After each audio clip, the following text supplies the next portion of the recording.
Hi, everybody, and welcome back for another chapter of Sri Nisargadatta Maharaj's I Am That. And today we will be looking at chapter 90. Chapter 90, which is Surrender to Your Own Self. Surrender to your own self. Just taking a moment of silence here. Sri Nisargadatta Maharaj, what do you want to say to us today? Consciousness speaking to consciousness, the Parabrahman speaking to the Parabrahman, nothing speaking to nothing, oneness speaking to oneness.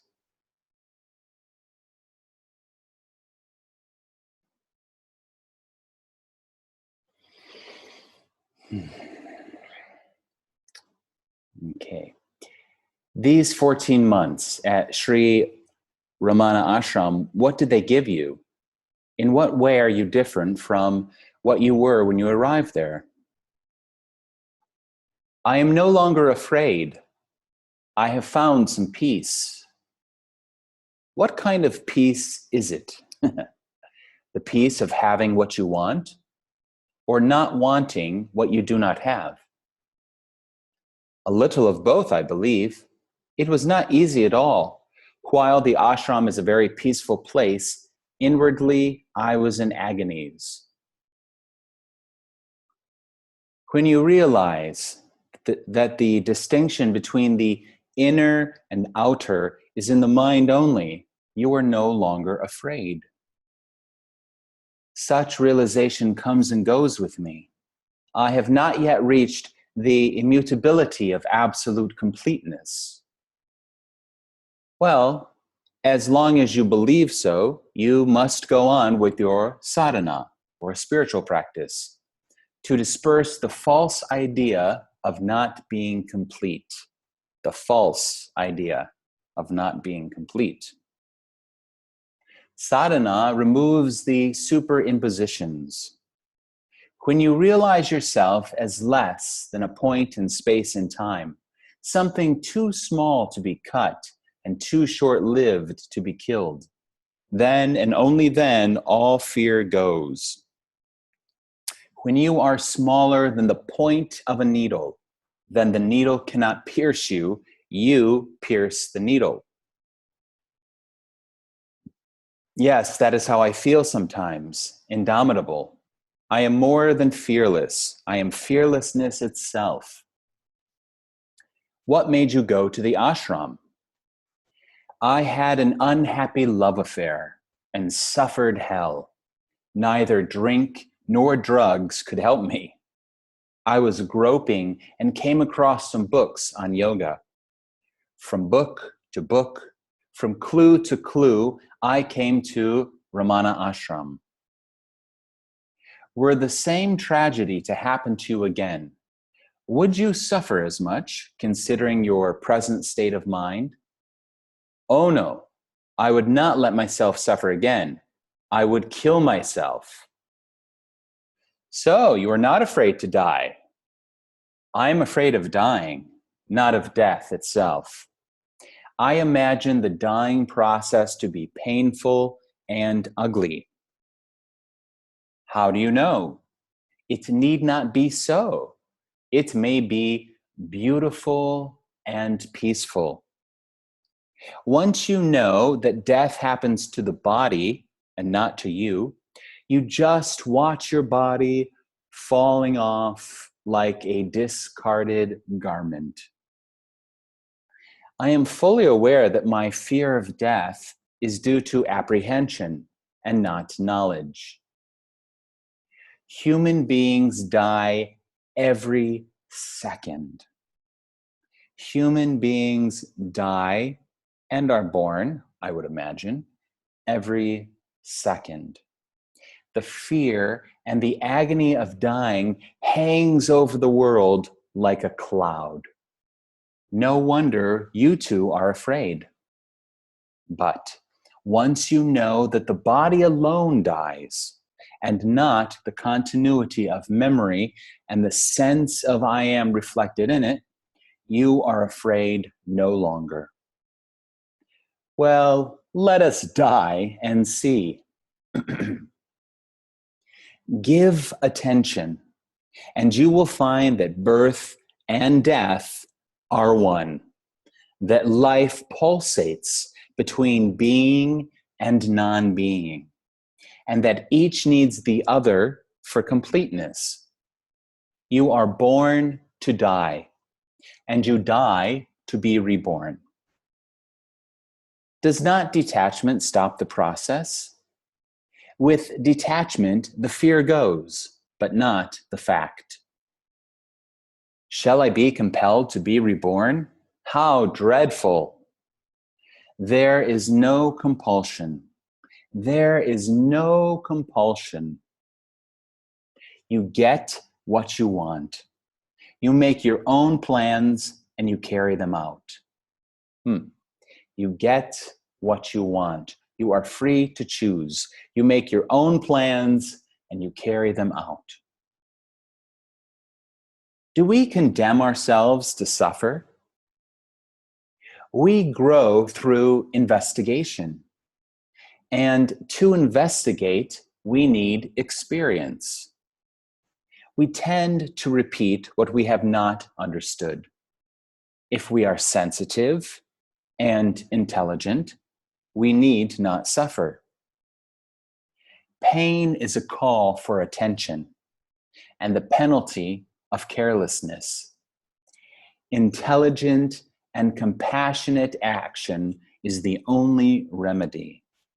Intelligent and compassionate action is the only remedy. It is because I have grown in intelligence that I would not tolerate my suffering again. What is wrong with suicide? Nothing wrong if it solves the problem. What if it does not? Suffering caused by extraneous factors, some painful and incurable disease or unbearable calamity, may provide some justification. But where wisdom and compassion are lacking, suicide cannot help. A foolish death means foolishness reborn. Besides, there is the question of karma to consider. Endurance is usually the wisest course. Endurance is usually the wisest course. Must one endure suffering, however acute and hopeless? Endurance is one thing, and helpless agony is another. Endurance is meaningful and fruitful, while agony is useless. Why worry about karma? It takes care of itself anyhow. Most of our karma is collective. We suffer for the sins of others. We suffer for the sins of others, as others suffer for ours. Humanity is one. Ignorance of this fact does not change it. We could have been much happier people ourselves, but for our indifference to the sufferings of others. So in other words, one humanity, and we continue to suffer and suffer because we're indifferent to other people's suffering. But if we all turn towards each other and love each other and act compassionately and wisely towards each other, of course, we will reduce the suffering and increase the peace and love and reduce the fear and anxiety, which is so prevalent in our society. I find I have grown much more responsive.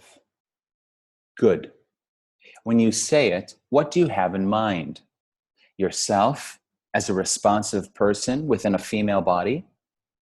There is a body, and there is compassion, and there is memory, and a number of things and attitudes. Collectively, they may be called a person, including the I am idea. The I am is like a basket that holds the many things that make a person. Or rather, it is the willow of which the basket is woven. When you think of yourself as a woman, do you mean that you are a woman or that your body is described as female? It depends on my mood. Sometimes I feel myself to be a mere center of awareness or an ocean of awareness. But are there moments when you are neither man nor woman, not the accidental, occasioned by circumstances and conditions? Yes, there are, but I feel shy to talk about it. A hint is all that one can expect. You need not say more. Am I allowed to smoke in your presence? I know that it is not the custom to smoke before a sage, and more so for a woman. By all means, smoke. Nobody will mind. We understand. And of course, Nisargadatta himself smoked quite a lot. I feel the need of cooling down. It is very often so with Americans and Europeans.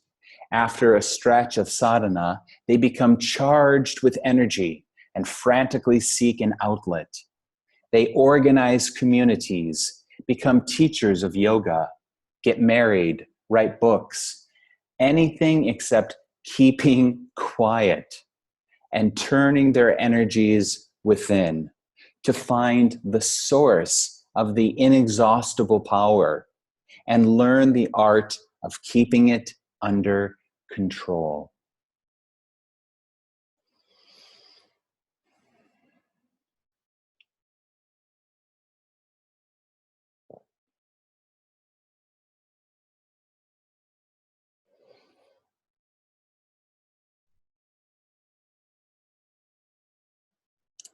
I admit that now I want to go back and live a very active life because I feel full of energy. You can do what you like as long as you do not take yourself to be the body and the mind. It is not so much a question of actual giving up the body and all that goes with it as a clear understanding that you are not the body. Just understand it, that you are not the body. A sense of aloofness, of emotional non-involvement will do. I know what you mean. You are married and a mother only when you are man-woman conscious. When you do not take yourself to be the body, then the family life of the body, however intense and interesting, is seen only as a play on the screen of the mind, with the light of awareness as the only reality, with the light of awareness as the only reality.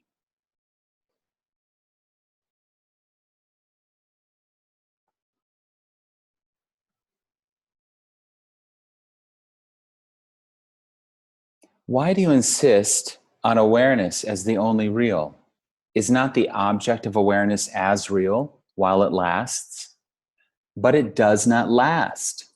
Momentary reality is secondary. It depends on the timeless. Momentary reality is secondary, while awareness is primary and is timeless. Do you mean continuous or permanent? There can be no continuity in existence. Continuity implies identity in past, present, and future. No such identity is possible, for the very means of identification fluctuate and change. Continuity, permanency, these are illusions created by memory, mere mental projections of a pattern where no pattern can be. Abandon all ideas of temporary or permanent, body or mind, man or woman. What remains? When you abandon all ideas, all identifications, what remains? What is the state of your mind when all separation is given up? I am not talking of giving up distinctions, for without them, there is no manifestation.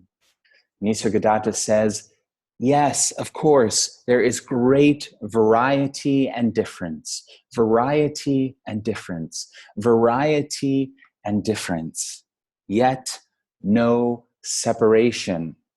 Advaita, not two.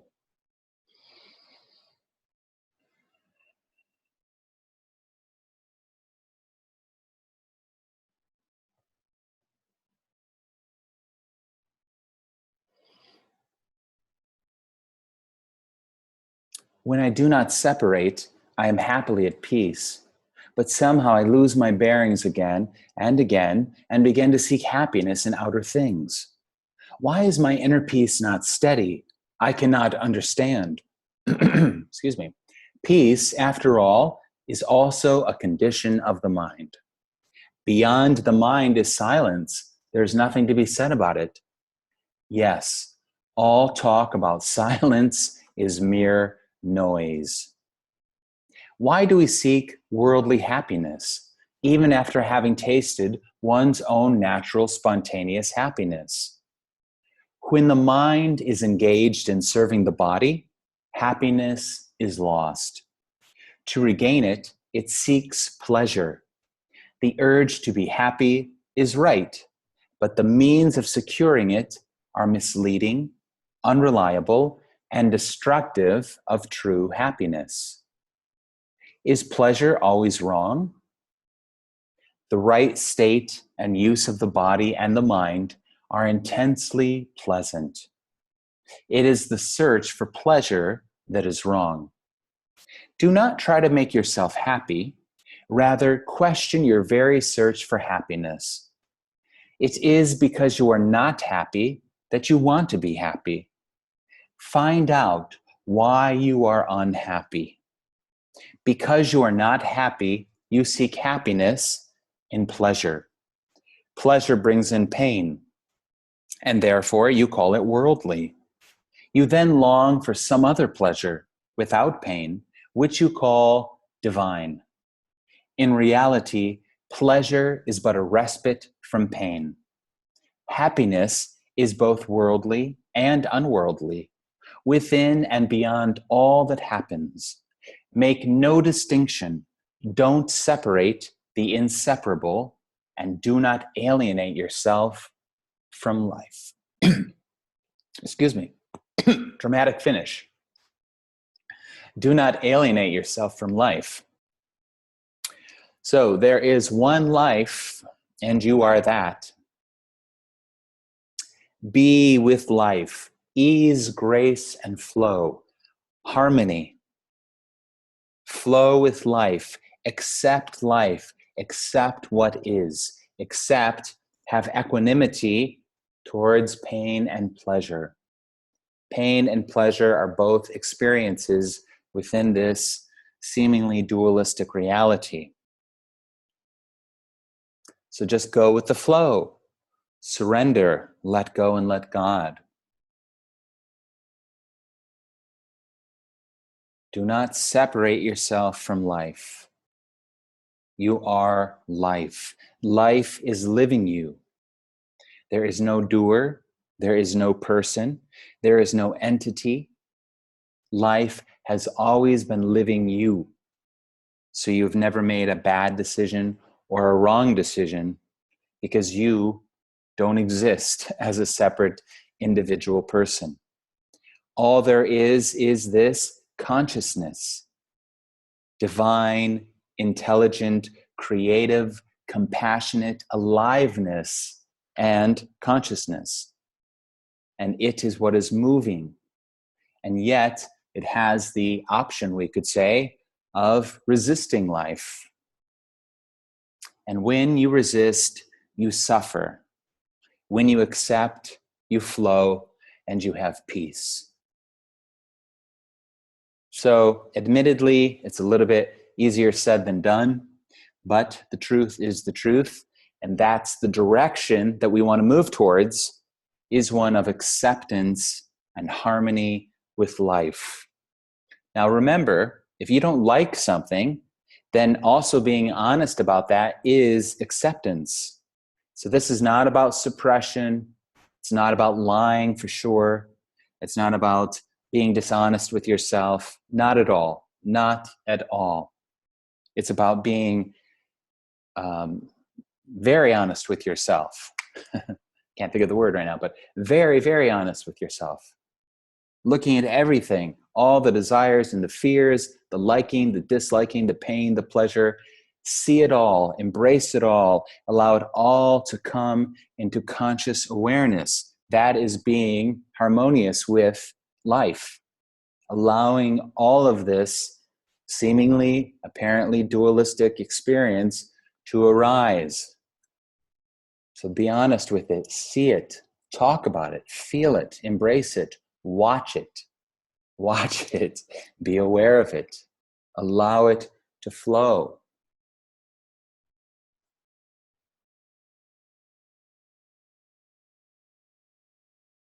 And be at peace.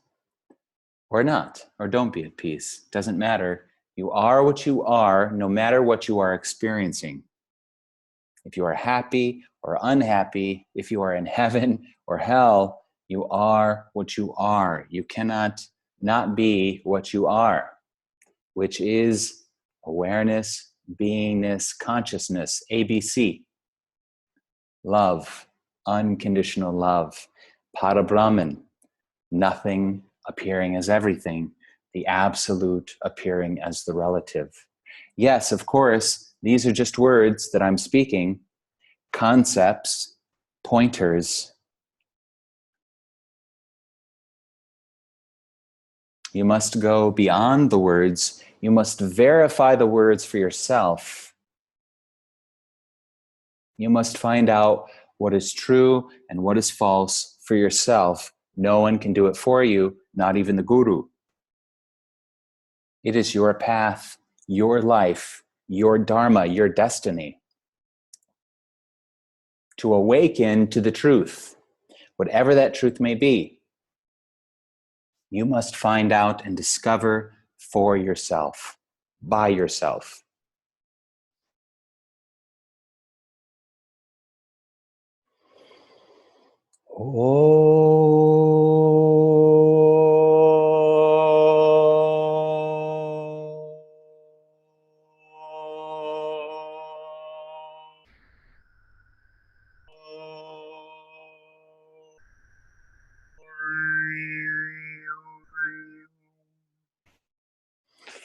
Shanti, Shanti, Shanti.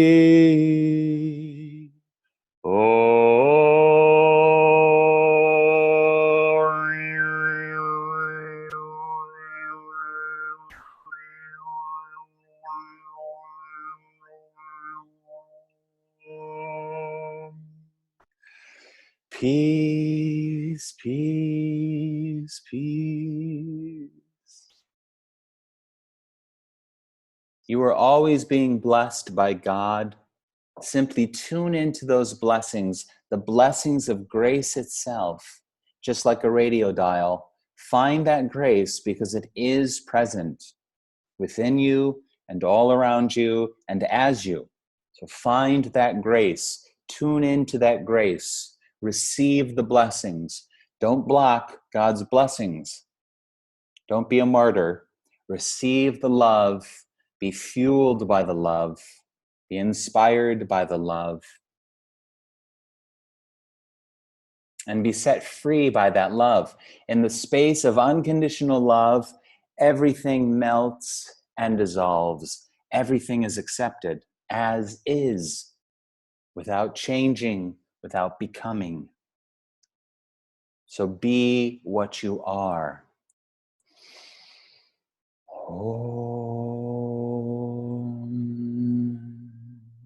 Thank you, Nisargadatta Maharaj. Thank you, everybody. See you again for another chapter of I Am That.